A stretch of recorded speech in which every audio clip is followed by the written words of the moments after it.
Welcome to The Explainer. Today we're stepping somewhere pretty dark. We're stepping onto a frozen field in the north of England back in 1461. What happened here was just unimaginable horror. We're talking about the Battle of Towton, which goes down as the single bloodiest day in all of English history. So, here's how we're going to tackle this. To really get a handle on just how tragic this day was, we're actually going to start at the end, with the aftermath. Then, we'll hit rewind and figure out how a whole kingdom could turn on itself like this. After that, we'll march right into the blizzard and see the battle unfold. And finally, we'll look at the brutal price of victory. All right, so like I said, to really wrap our heads around Towton, we have to start with the carnage, the sheer scale of what was left behind on that freezing Palm Sunday back in 1461. Take a look at this number, 28,000. Just let that sink in for a second. An estimated 28,000 men were killed in just 10 hours, a single day. To this day, that's the highest death toll from any battle ever fought on English soil, ever. And it gets even grislier. The retreat was just pure chaos, so desperate that people writing at the time said the nearby Cockbeck River was literally choked with bodies. Fleeing soldiers didn't even need a bridge. They could just run across on top of their own dead comrades. Can you imagine? So, the big question is, how could this happen? This wasn't some foreign army invading. This was Englishmen fighting Englishmen, cousin against cousin. To get to the bottom of that, well, we need to go back. Okay, so the roots of all this slaughter can be traced back to a civil war that absolutely ripped England apart.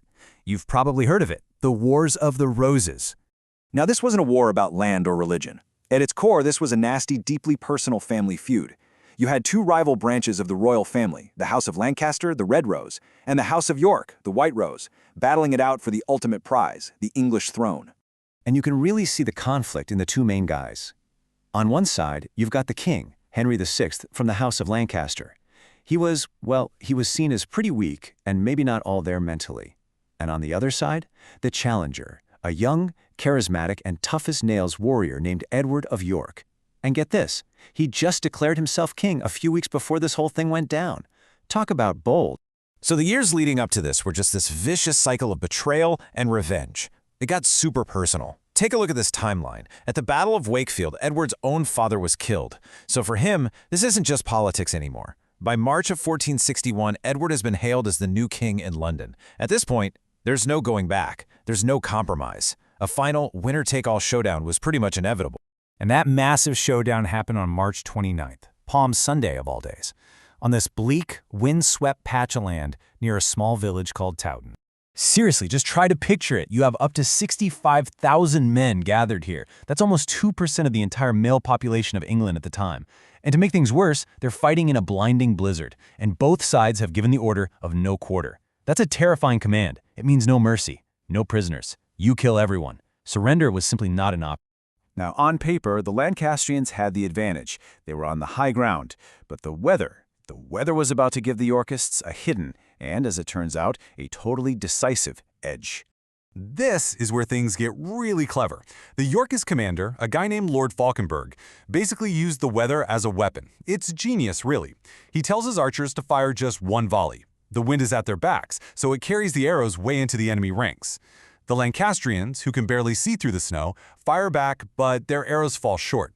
They've just wasted a ton of their ammo. So what do the Yorkists do?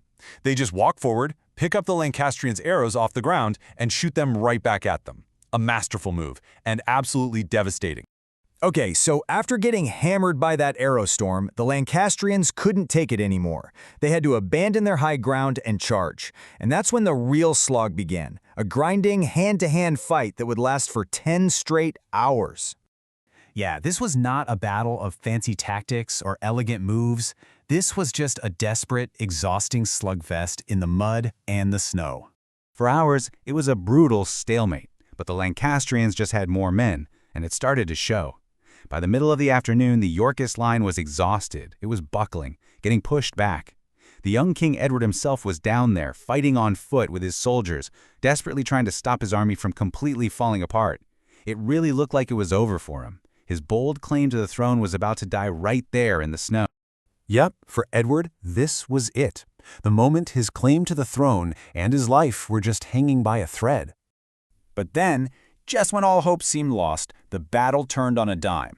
Thousands of fresh Yorkist troops, led by the Duke of Norfolk, finally showed up. They'd been delayed all day.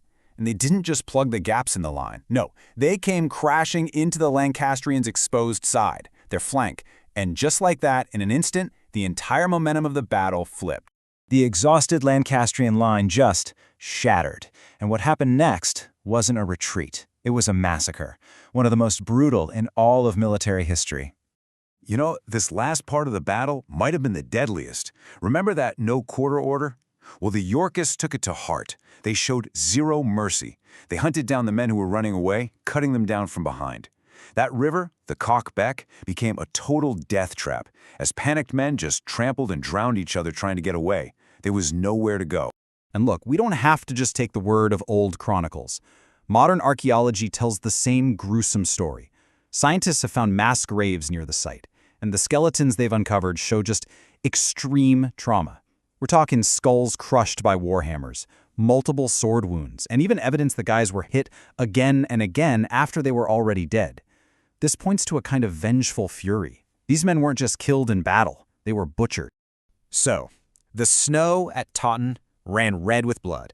It settled the contest, it crowned a king, but my God, the cost to the nation was staggering. Politically, the result couldn't have been clearer. In one single, devastating day, Edward IV secured his throne. The Lancastrian cause was completely broken. King Henry fled to Scotland, and a whole generation of their powerful nobles was just wiped out. Their power base was destroyed. From that day on, the House of York was in charge. So yeah, Edward's victory was total. But the legacy of Towton is, well, it's a haunting one.